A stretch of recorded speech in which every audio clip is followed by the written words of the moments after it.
going on, Jerome's? So with the Minnesota Vikings off the canvas and looking to square up at 4-4 this weekend, the Vikings probably are going to be not sellers at the NFL trade deadline next Tuesday on Halloween, but could potentially be buyers. But that doesn't mean that the Vikings don't have some players at positions that are plenty at the moment that the Vikings could part ways with and get a little bit of value and recoup some future draft picks and free up some cap space. And Kwesi is all about making moves like that, big time brain galaxy time, all that stuff, and just crunching the numbers and making some trades. And Kwesi, he's shown he'll be aggressive both in acquiring players as well as dealing players and making deals and taking calculated risks. It's time to gamble, man. So here are 5 Vikings who could be traded at the deadline, as well as destinations too, because why be cowards and just say this player could be traded? Here's where they're going. That's right, man. I was going to list compensation, but who knows? First up, offensive tackle Ezra Cleveland. Now, I understand that dealing him to the greasy, grimy Green Bay Packers in division is a little bit unpalatable, but it is what it is. And with Reisner stepping in very nicely for Ezra Cleveland with that foot injury, I mean, he could be expendable. But I understand you could potentially be tempting fate, even though the offensive line is playing good right now, knocking on all the wood. Alien abductions do happen, and Ezra can back up 4 spots, but Ezra is going to be a free agent after the season. I don't see him re-signing here because, I mean, guard money is a lot lower than left tackle money, and Ezra, as we've said a bunch, left tackle is where it's at. And the Packers, I mean, Bakhtiari's done. He's been done for the last couple years. Elton Jenkins can play left tackle, except he's much better at guard. So bringing in Ezra Cleveland could actually give him an extended audition to see if they want to extend him long term and become the Packers left tackle of the future. So a left side of the line, when you have Ezra at left tackle, you have Jenkins at left guard, and then Josh Myers at center. That ain't bad. That ain't bad at all. And Bakhtiari's replacement, Rasheed Walker, has been poop. So Ezra, he would fit in nicely with the Green Bay culture, but also, the downside of trading in division is, like, what if Ezra becomes a stud? Ezra is having a really nice year this season at left guard, yes, but I don't know. Like, the Vikings have Darisaw, who's the best left tackle in the league, and just sort of is what it is. Next up, trade number 2, KJ to the Chiefs. Now, this one's tough because I have a lot of love and respect for KJ Osborne, but it becomes a numbers game at a certain point because Jefferson is coming back. Jordan Addison's already shown that he's a star, and KJ, for whatever reason, has just been sort of off this year when given opportunities. I don't know if he's overthinking it or what. I think he's supremely talented. I think that maybe a change of scenery would do him some good. And also with Brandon Powell starting to eat up some of the wide receiver 3 work, and it makes sense to keep him on the field, as well as Jalen Naylor potentially coming back. KJ could be expendable at the trade deadline. Also, the Vikings will free up around $1 million in cap space. And KJ is going to be free agent in the offseason, so could be looking to find a better spot anyway. And with the Chiefs, I mean, it's Kansas City, man. And yes, Rashee Rice is stepping up nicely as a rookie. They do have MVS. They do have Kadarius Toney. But, I mean, KJ would be a nice addition, especially working from the slot and also being able to work with Mahomes. It seems like something that makes a ton of sense. Next up, trade number 3 for the Vikings.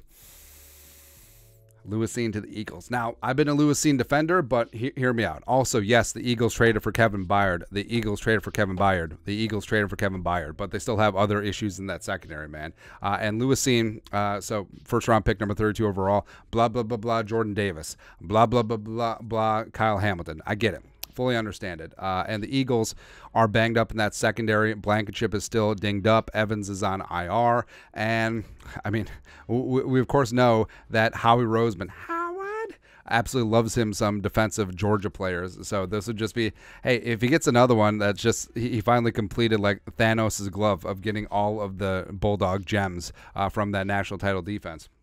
And with Lewisine, this would be more a bet on the future where, I mean, I do think that Scene has a lot of talent. Yes, I think the broken leg put him behind the 8 ball. But also, you look at Metellus, who's been extended. You look at Cam Beasley, who's playing at a freaking Pro Bowl level. And also, you have Kerryon Jayward's son. And it's not out of the realm of possibility that Harrison Smith is back for another season. So it could be a spot where if you're able to get some value for Lewis Cine in this spot where the Eagles are betting on the come, and they've also had historically like decent success with a former Vikings safeties, notably Marcus Epps, former Vikings 6th-round pick out of Wyoming, who's now with the Raiders. But it does make sense in this spot, potentially, if Kwesi. I mean, here's the thing, too. Did Kwesi make a mistake with Lewis Cine? Maybe. I think the broken leg definitely complicates things. But is Kwesi the type of GM who's going to double down on his perceived mistakes and keep throwing good money after bad? Or is he going to rectify the problem, say, my bad, and move on as quickly as possible? I would prefer the latter. Next up, number 4, Alexander Madison to the Browns. Now, before you boo me, hear me out. So Madison, I mean, I like Madison a lot. I think he's a solid jack-of-all-trades running back, but 359 yards rushing, 4.0 yards per carry. Fine GPA, not great for rushing the ball, as well as 0 goose egg D'Angelo Russell touchdowns rushing, as well as 20 catches for 107 on 31 targets. That's a really bad ratio, 20 catches to 31 targets, and we all know why, because he's got 6 drops in the season, leading the league. And with Akers and with Chandler and with Kinkenny, and also got McBride on the practice squad, I mean, Akers, Chandler, and Kinkenny have more burst than Madison at this point. And I do think that Akers is going to be a running back 1, and the Vikings should potentially look to move him. The Browns make sense because you already lost Nick Chubb. Kareem Hunt is dinged up. Jerome Ford has a high ankle sprain. The Browns are still firmly in contention, and they want to run the ball. That's what Stefanski wants to do. Plus, Kevin Stefanski experience with Alexander Madison. That does certainly help. Plus, Kwesi and Andrew Berry go way back like chiropractic, so that line of communication would be open. Or potentially the Ravens. Ravens are always looking for running back help as well. Plus, Madison's new team only takes on $500K in cap. Also, only $2.75 million of his $3.3 million base salary in 2024 is guaranteed. That's still relatively low for a running back. So, if the Vikings are just like, hey, we're going to give Akers and Chandler and Kinkenny all the chances because they're more explosive, I mean, it could make some sense. Lastly, number 5. Byron Murphy Jr. to China. Nah, this ain't the NBA, man. But the Bills. So the Buffalo Bills, won't you come out tonight, or the Dallas Cowboys, by the way. So both teams are dealing with cornerback issues and injuries. And Murphy, it's been rough, man. So 48.6 PFF grade, 125.4 quarterback rating when thrown at, 4 touchdowns allowed. He did do a decent work against Ayak, respect. But the Bills, lost Tre'Davious White on injured reserve, and the Bills would only inherit around $500,000 in cap hits. His 2024 $8.3 million base salary has 0 money guaranteed until the 3rd day of the new league year next off season. And Metellus is basically the slot, and Evans and Booth and Blackman on the outside makes sense.